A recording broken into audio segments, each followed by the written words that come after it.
First principles thinking is not a fancy buzzword. It's the foundational method top minds use to cut through noise, break free from conventional wisdom, and solve problems that seem impossible to others.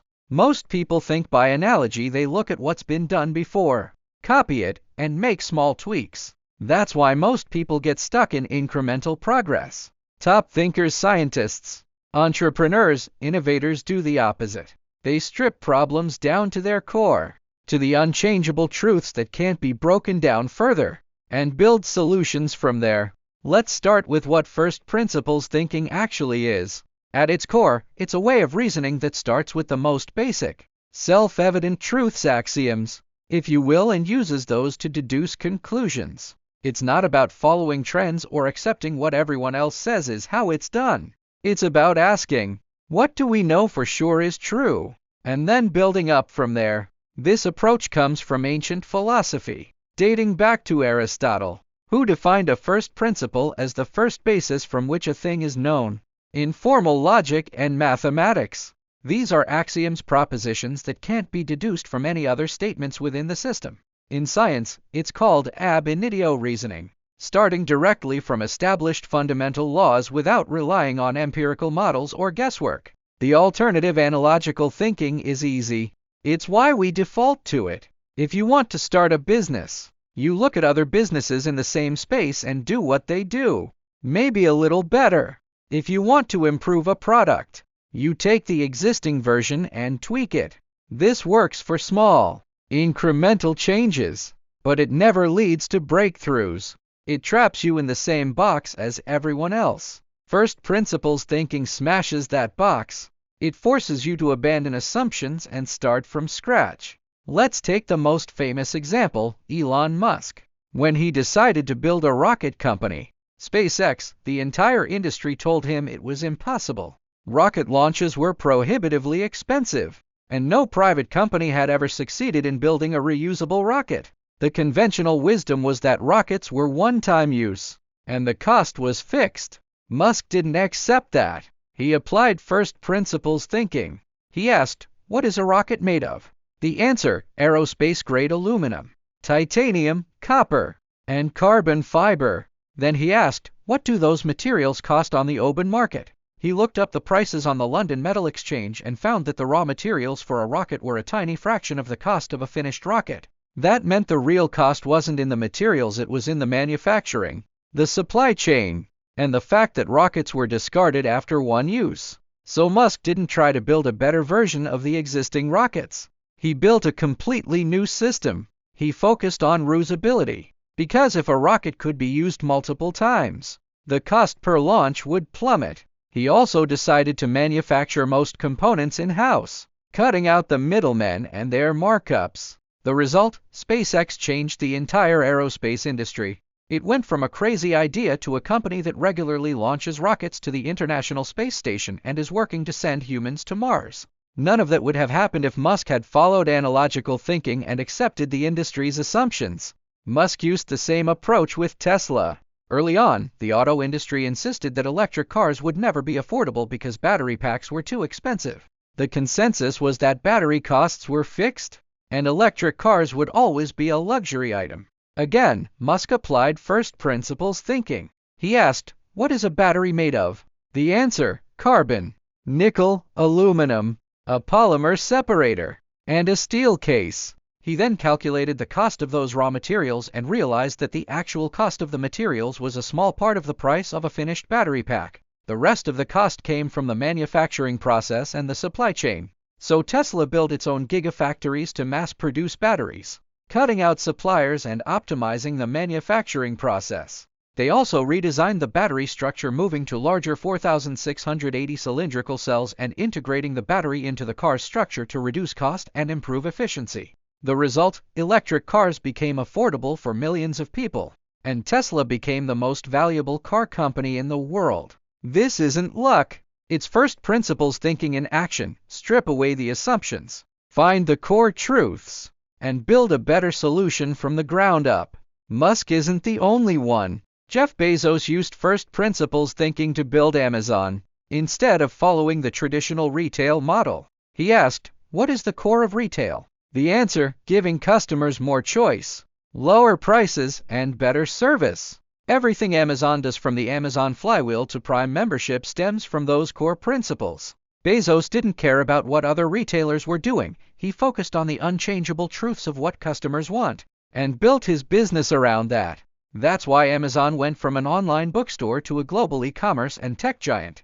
Another example comes from physics. Physicists use first principles thinking as their default approach.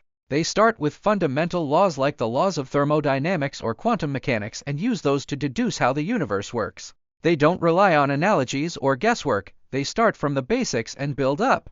This is why physics has led to some of the most groundbreaking discoveries in human history, from electricity to space travel. It's the same mindset. Focus on what's true, not what's convenient or what's always been done. Now, let's break down how to apply first principles thinking in your own life. It's not just for billionaires or scientists. It's a tool anyone can use to solve problems, make better decisions, and break free from limiting beliefs.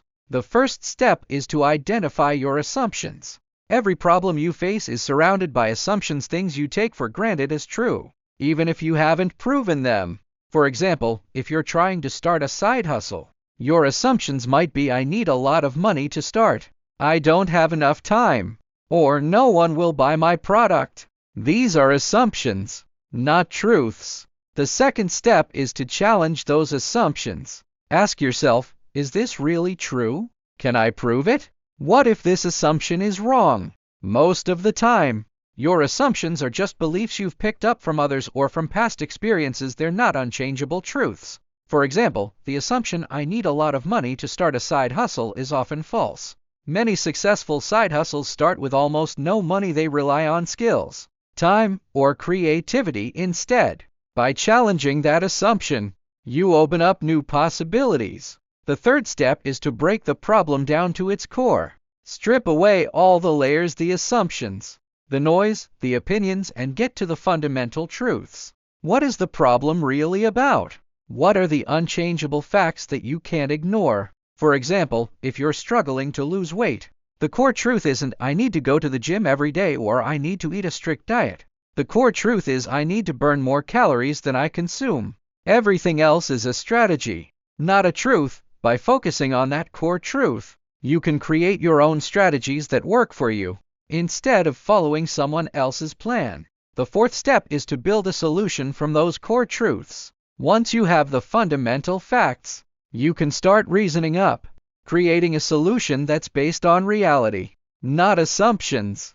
This is where innovation happens. You're not tweaking what's already there, you're building something new, something that aligns with the core truths of the problem. For example, if you're trying to improve your productivity, the core truth is "I need to focus on high-value tasks and eliminate distractions." From there, you can build a productivity system that works for you, maybe using time blocking, eliminating social media during work hours, or delegating low-value tasks. You're not following a generic productivity hack, you're building a system based on what's actually true for your situation. It's important to note that first principles thinking is not easy. It takes work. It requires you to think critically, to question everything, and to be comfortable with uncertainty. Most people avoid it because it's easier to follow the crowd, to accept the status quo, and to rely on analogies. But that's why most people don't solve big problems. Top minds embrace the discomfort of first principles thinking because they know it's the only way to achieve breakthroughs. Let's address a common misconception. First principles thinking is not about being contrarian. It's not about disagreeing with everyone just to be different. It's about being rational, about focusing on facts instead of opinions. It's about asking, what's true, not what does everyone else think. Sometimes the crowd is right, but more often, the crowd is stuck in analogical thinking, following what's been done before without questioning it. Another misconception is that first principles thinking is only for big, complex problems. That's not true. You can apply it to small, everyday problems too. For example, if you're struggling to get enough sleep, you can apply first principles thinking. The core truth is "I need consistent, quality sleep to function well." Then you can challenge assumptions like "I need 8 hours of sleep every night." Some people need less. Some more, or I can't sleep if I use my phone before bed. Maybe you can, but it depends on how you use it. Then you can build a sleep routine based on what's true for you. Let's take another everyday example, managing your finances. Most people follow analogical thinking. They do what their parents did, or what their friends do, or what the media tells them to do. They save a certain percentage of their income, invest in the same stocks as everyone else, and hope for the best. But with first principles thinking, you start with the core truths. I need to spend less than I earn. I need to invest my money to grow it over time. And I need to protect myself from unexpected expenses. From there, you can build a financial plan that's tailored to your goals, your income, and your risk tolerance instead of following a one-size-fits-all approach. So, the next time you're faced with a problem, whether it's in your career, your personal life, or your business, don't default to analogical thinking. Don't ask what has everyone else done. Ask what is true. Strip the problem down to its core. Build a solution from the ground up, and watch as you solve problems you once thought were impossible. And if you want to keep learning how to think like top minds, hit the subscribe button. Drop a comment below and tell me, what problem are you going to solve with first principles thinking? Let's start a conversation.